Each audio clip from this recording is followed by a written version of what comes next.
what they constructed and so forth. When they did a Play-Doh, it's called a projective instrument. Idea is that you project into the activity, into medium, whether it's Play-Doh or sand tray or play therapy in a room full of toys, or you have a person draw a house, tree, and a person. These are all projective metrics. An idea is that the person unconsciously projects into the activity. Okay, and so what we're trying to understand is how does the relationship with God intersect with our relationship with each other, since God's designed us for relationship, and so when we interact with God or try to, we don't stop being human. So our humanness, which we know from attachment theory, we can describe pretty well, and then with neurobiology, with all the scan work. The complicating thing is, since God is transcendent,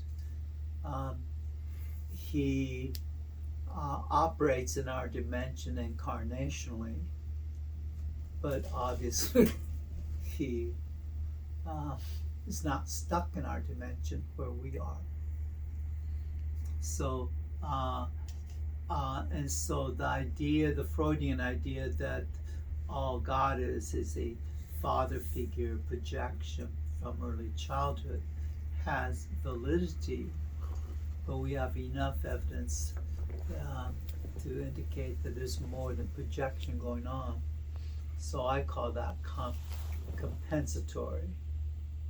So you have a person who was abused by an earthly father, you should take that negative experience, project that to a negative picture of God. God's angry, mean, punitive.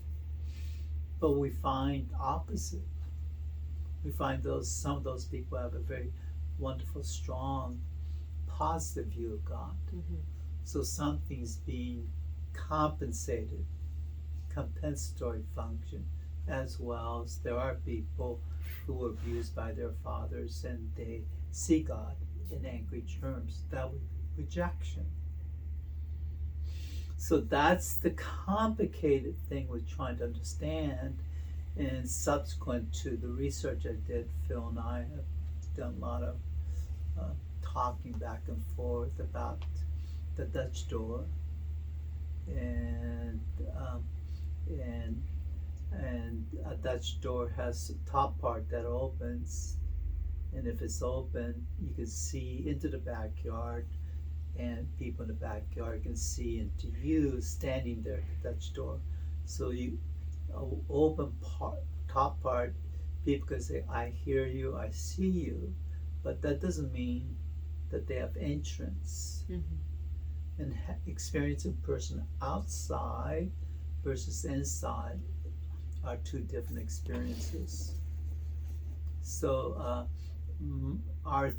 what Phil and I have been saying is that we think that given the first 5 years of life, people will walk out of the first 5 years of life either with the bottom Dutch door, which is the entry door, stuck shut or stuck open. And people who walk out with stuck open seem to have a pervasive need to experience safety in relationship. And people who have a stuck shut have the opposite, because when you shut the bottom Dutch door, you protect it. No one can get in. So there's a sense of protection. But the missing thing would be sense of security. If you're out here and not in here, the experience is, do I have the whole of you? And if you can't say yes to that, then you don't feel secure. So people will say things like, well, you didn't hear the whole story. Mm-hmm. So how can I have confidence that you understand me unless I tell you the whole story and you listen? And the fact that you listen patiently, empathetically, I feel secure. Okay? And so, and the thing in intersubjectivity tells us that if the unconscious was a basement, there are 3 rooms. The largest room, you go into old houses that have basements, the largest room, you can make that into a rec room, game room, or even a second apartment or living room, right? And older homes, people do that.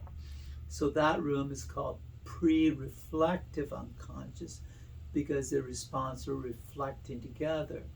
It's the room and the space and unconscious that the therapist and the client can go into and remodel. Mm-hmm. It's most responsive, the things in your unconscious waiting for relational processing. Mm-hmm. But in every old home with basement, there can be couple side rooms that have ancient artifacts, and you ask what's in those rooms, and they say, "Oh, you don't want to go in there; it's a bunch of junk." And usually they're closed or even sometimes locked. But inside those rooms are ancient artifacts, data that tells you about the history of the person. Mm-hmm.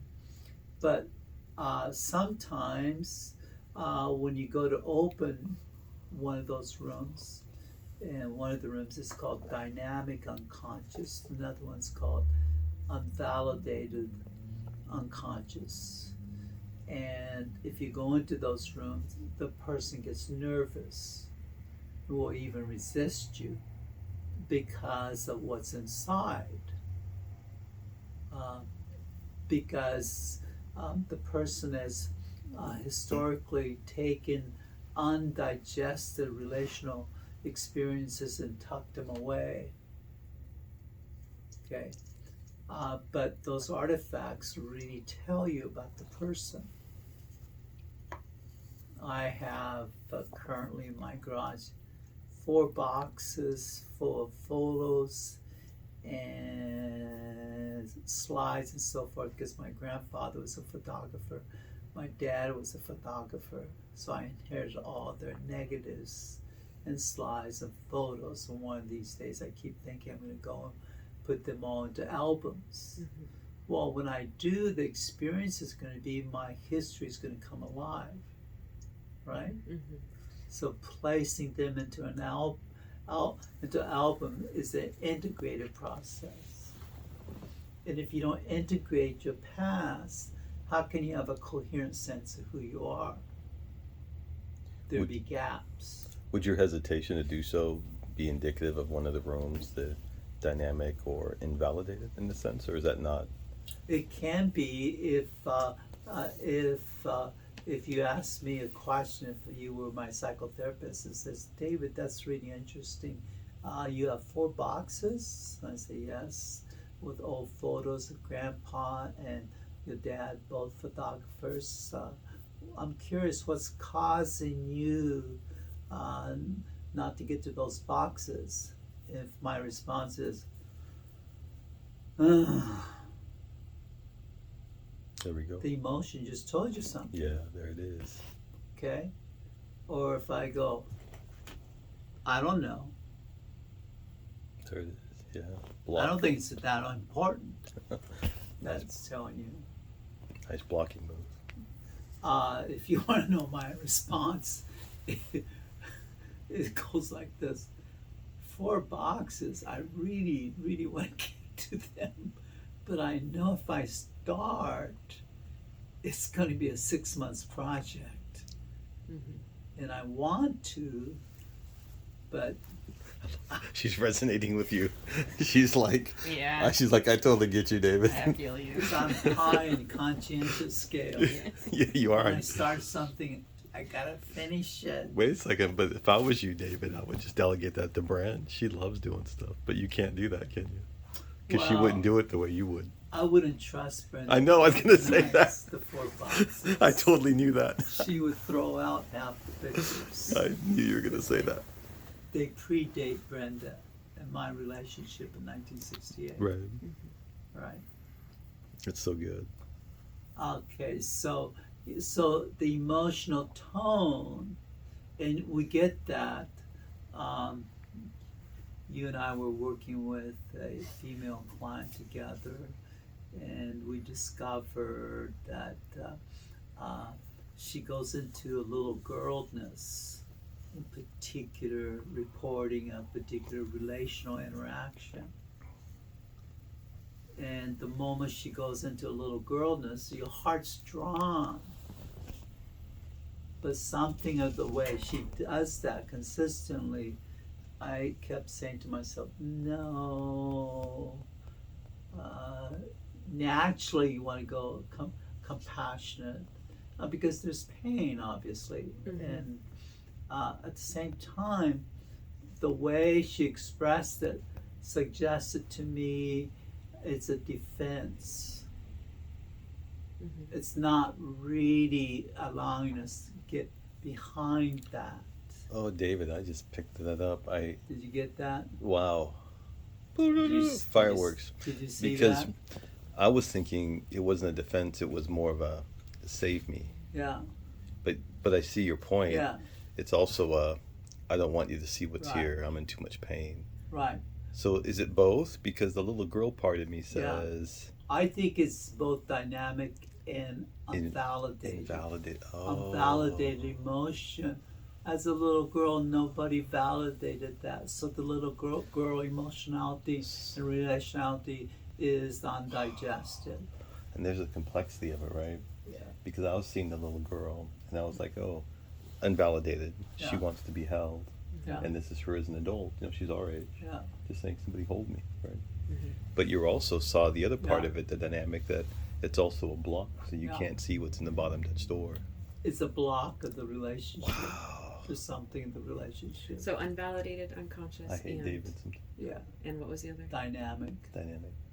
Okay. I'll send you. Unvalidated being things internalized internally that are not validated, like that Yeah, straightforward. they're actually the best way to describe this at the coast. You told two stories, one about the car mechanic, and and that explains invalidated, like nothing Mm-hmm.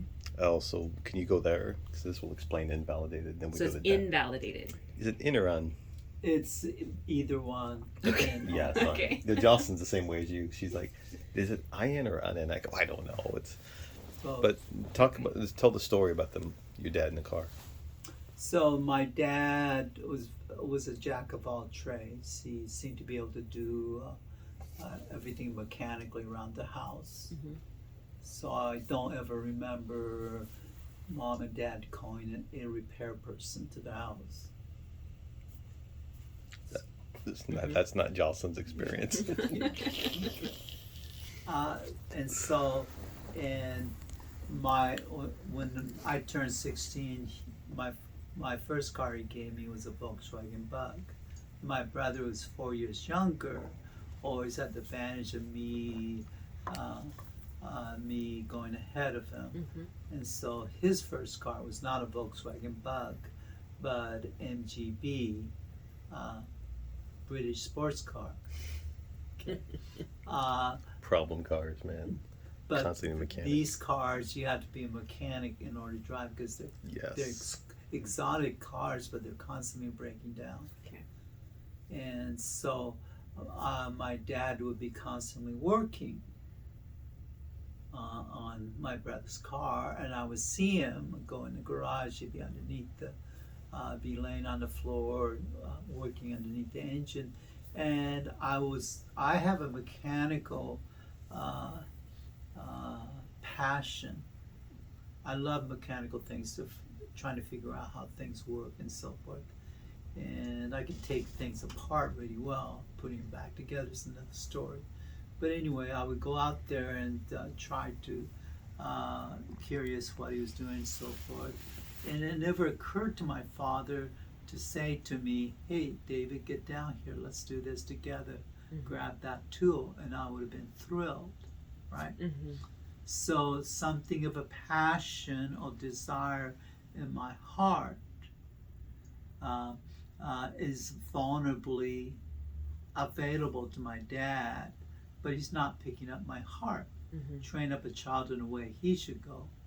He failed to discern a mechanic, so he didn't make room for that. The impact of that is all the longing the mechanics and my father know that the relationship is unresolved. And so I would tuck that into my basement and invalidated or unvalidated emotions, emotionality, which is the way your system's organized. Relationality is color coded with emotions, and so and where this would come out is when I would ride motorcycles, and the motorcycle I got at BMW was a motorcycle that, in my opinion, was the best mechanical motorcycle. I don't identify with bad boys, Harley Davidsons, Hell's Angels. I mean, that's fine. That's not me. I like this precision bike, BMW, but I refuse to do any work on it. I would like to, but when you're riding at freeway speed, you don't want to be worried about whether you torque the brakes properly. But my friend does. He works on his Honda Goldwing all the time. So we were going down the freeway, and he pulls over, and I said, "Why are you pulling over?" And he says, "Well, I redid my brakes last night, and it doesn't feel quite right." And I'm astonished because, one, I would never torque my own brakes. Secondly, he's riding it, and he doesn't seem to have anxiety about it, right? So that's an example of unvalidated, invalidated, unconscious. Something of the mechanic in me organized and in my unconscious in terms of emotions that my father never made room for. The dynamic unconscious would be the mechanic in me in the relationship, because you cannot go inside yourself and discover yourself, then present it to others. That's not how your system's designed. Who you are is discovered by someone mirroring you, picking you up, and then making room for that. Then sense of, I'm a mechanic, gets consolidated. Okay, but it will be a threat to me to really look at that, because I value my adoptive father, and to go to, well, he failed me fundamentally, could threaten to sever the relationship. And bad, abusive relationship is always far, far better for a human than no relationship or relationship destroyed. That's why people stay in bad relationships. Because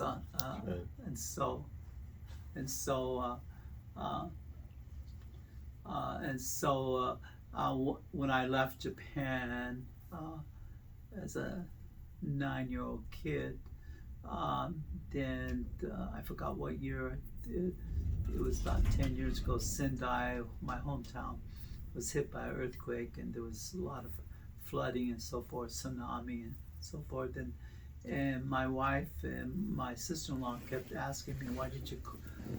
Is your family okay?" And since I didn't hear anything, I said, "Yeah, they're fine." "Well, did you call them?" "No, I didn't call them." "Are you gonna call them?" "Yeah, I probably will." I never got around to it. I just had a flat line. Mm-hmm. I didn't have a desire to call them. I didn't feel I should call them, and which told me I don't have in my heart permission to call them, which means in my part of that family is questionable. And so I never called them, and finally my sister-in-law, my wife got, they didn't understand, so they kept pushing me about it. And so I had to ask myself, why am I not calling them?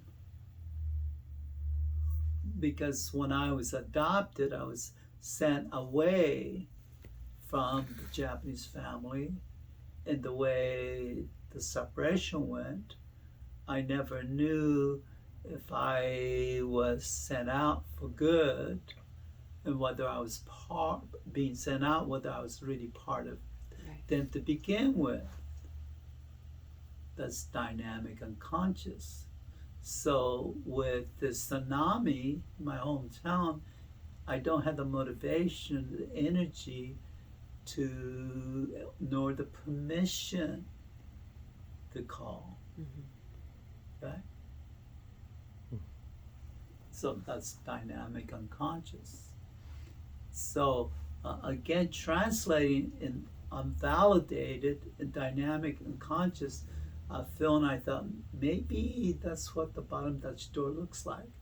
Because when the bottom Dutch door is open, you can go out to the other person can come in. This entrance. When it's shut, you can see and hear, oh, my hometown had a tsunami. I wonder how they're doing. And that's where most counselors are taught to pay attention to what a client says and so forth. But they don't usually explore the bottom Dutch door, which requires understanding how relationships are emotionally engineered, encoded, and transacted in what we call resonance. Does that make sense? It's really the stories make it come alive more. Yeah. Right. So taking these complexities and asking the question, how does God work with these things? And how does relationship to God work, giving these factors, yet the complicating factor that God can be in our time space, but he's not shipwrecked by it. Okay? And so, which means when God came to us, which we believe is Lord Jesus Christ. So when you see the face of Jesus, you see the face of God. Yet it's a human face, but that human face reveals the face of God. Okay, and so that's a huge advantage in a religious system. Just pause 1 second. You want to see if they'll go? Well, like our client the other day, right? Yep. But does that make sense? And so the way I do counseling is I pay what a person says and shares is their idiosyncratic background, context, and material, which we attune to. But I'm looking underneath that and asking, how does all this reflect how that person unconsciously experiences and processes relationship? So that's what's underneath the surface, because everything above the surface is 5%. And so if you ask a person, oh, you telling me you had a fight with your wife last night, tell me about the fight. When that person tells you about the fight, they say things like, well, she said, and then I did, and then I did, and then she said. No, above the waterline, the person sees the other person as a person. Mm-hmm. So it's a person-to-person interaction. But that's only 5%. 95%, your system under the water, which you're not conscious of, you don't see the other person as a person. You see the other person as a symbol, part of a narrative, metaphorically, and it's all transacted and coded with emotions.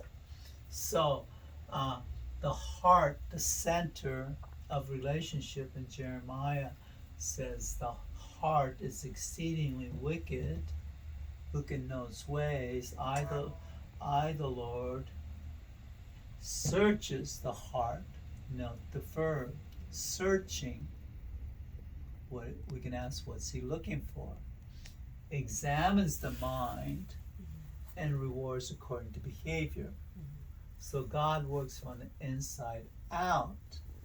And he says the heart is exceedingly wicked.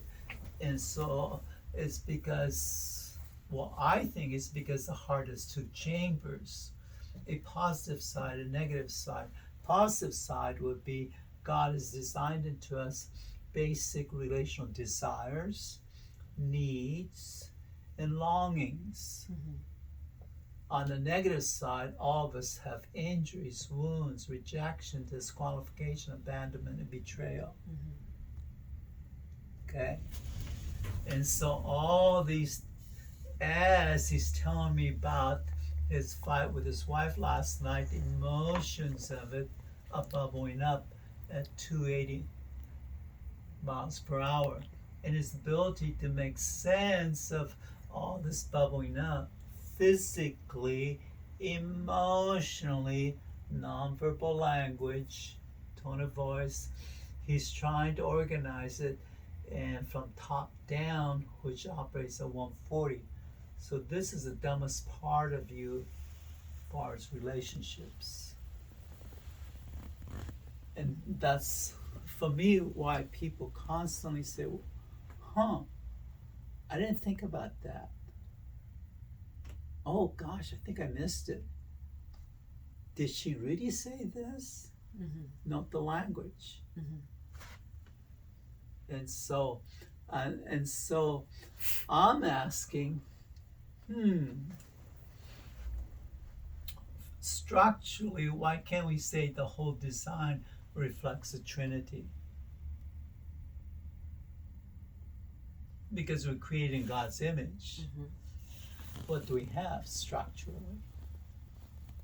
We're not saying what a person thinks and tells us about what they think about God reflects the Trinity. It just may be crazy. I had a paranoid schizophrenic yesterday yelling and screaming at me, telling me our church was of the devil and everything else.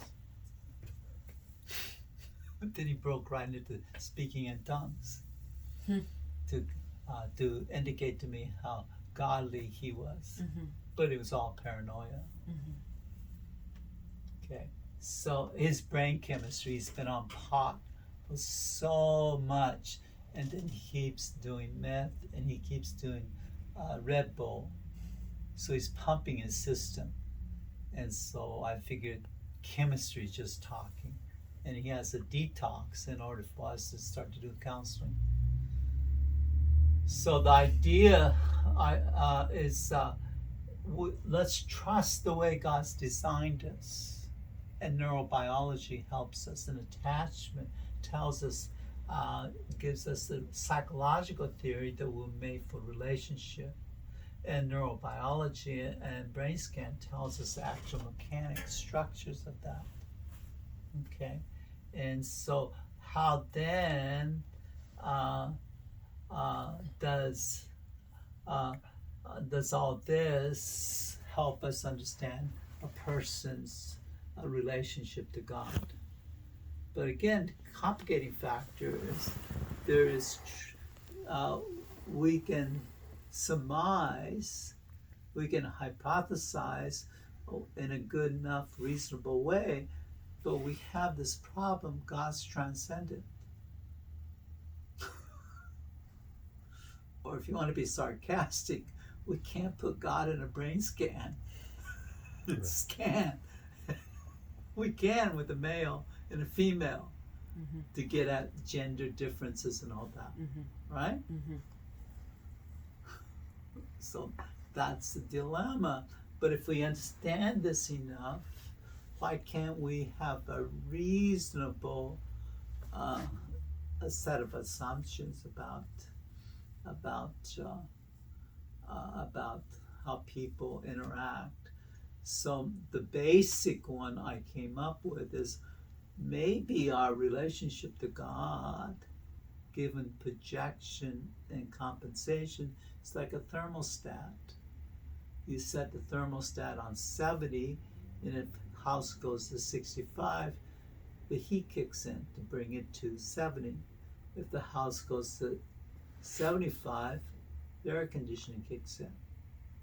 Something is both projected and compensated, and every human has their own unique setting. Some people keep it at 68, some people at 70. Our house, I keep it at 75 because I had to promise Brenda when we moved back to Oregon, because she hates the cold. I said, okay, I'll set the house thermostat at 75.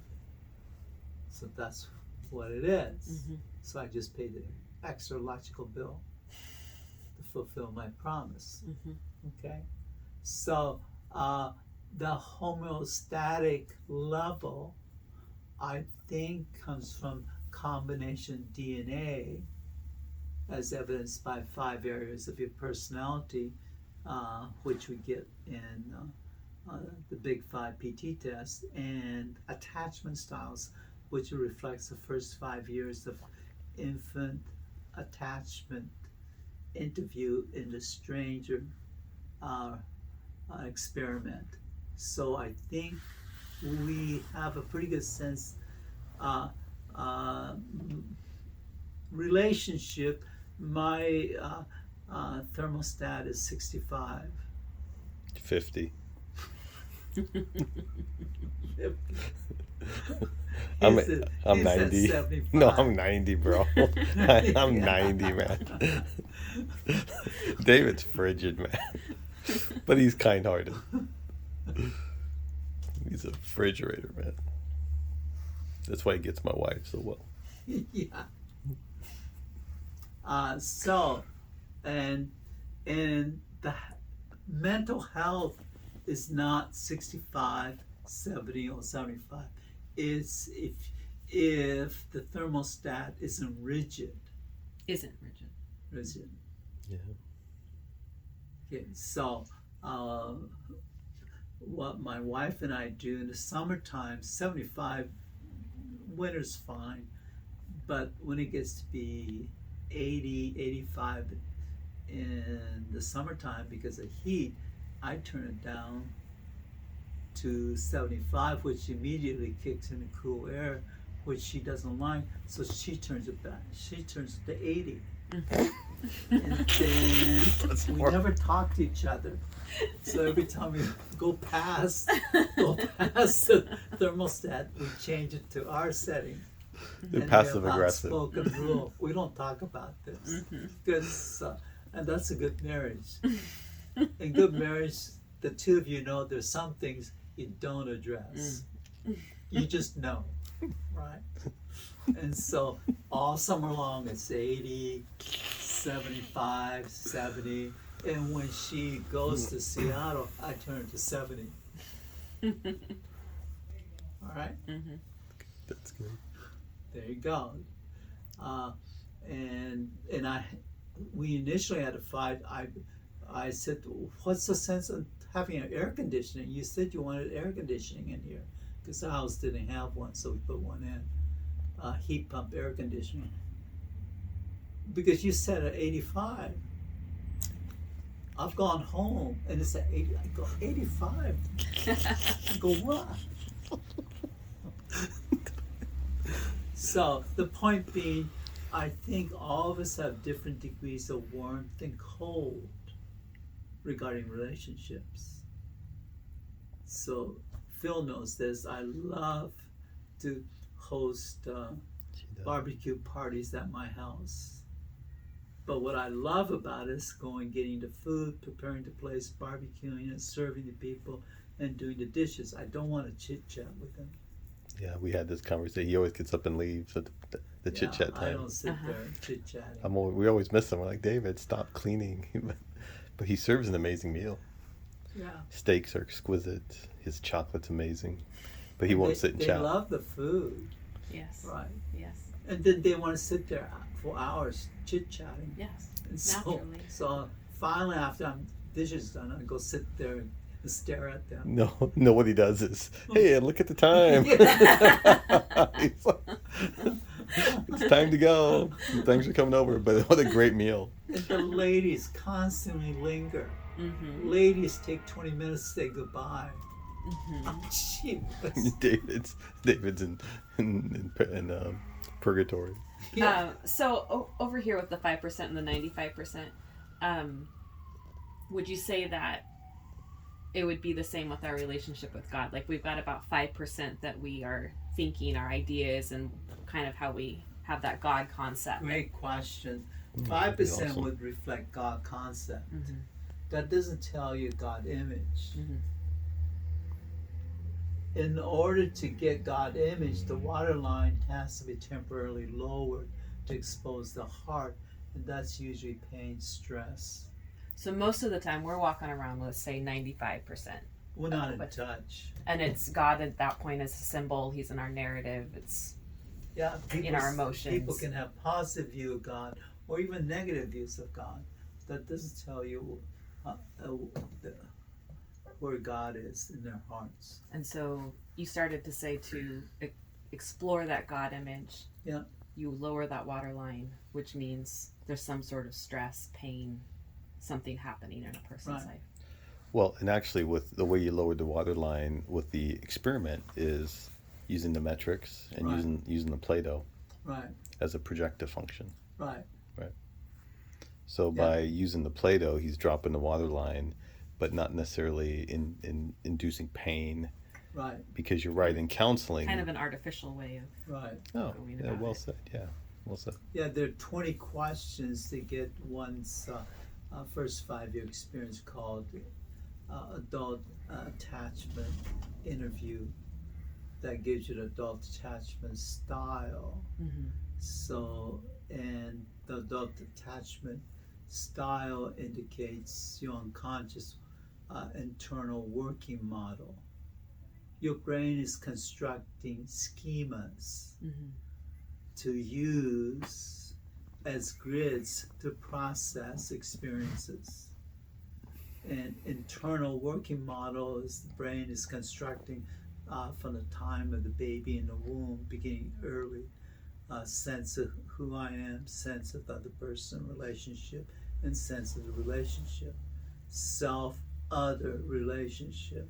So I thought, why can't there be an internal religious working model, sense of self, sense of God, sense of the relationship? Okay, and then how does the internal working model match up with internal working model? Internal religious working model. Internal religious working model. Yeah, thank you. And so that's what we're going to be looking at in Play-Doh.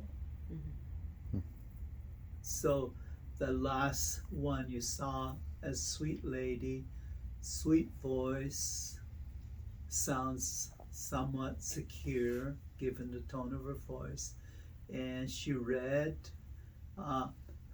her narrative, and there wasn't any hesitation. She didn't seem to be anxious in the reading, right? And her figure was wonderfully relational, a baby being embraced, and our narrative matched that. If what a person writes doesn't match what they produced, there would be dissonance. And that dissonance would suggest to us something of an internal conflict. Right? And so people operate out of God concept, and then pastors notoriously focus on correct biblical concept, but that doesn't hit the heart, because this thing is forged interpersonally. So if you ask adult members of a church who grew up in a church, went through all the youth group things, and then became active adult members in a church, if you ask them what was the defining factor in their transition from a child in a church and an adult active member, they never cite the youth pastor. They cite a significant relationship with an older Christian.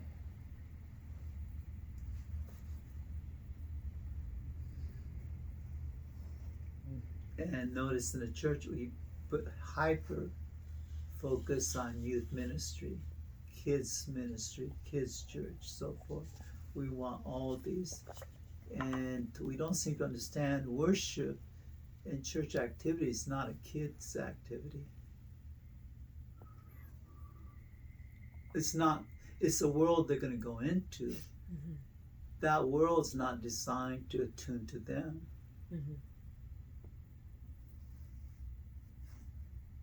And when you get the church of hyper focus, and a lot of churches do church growth, because church growth is consumer church, right?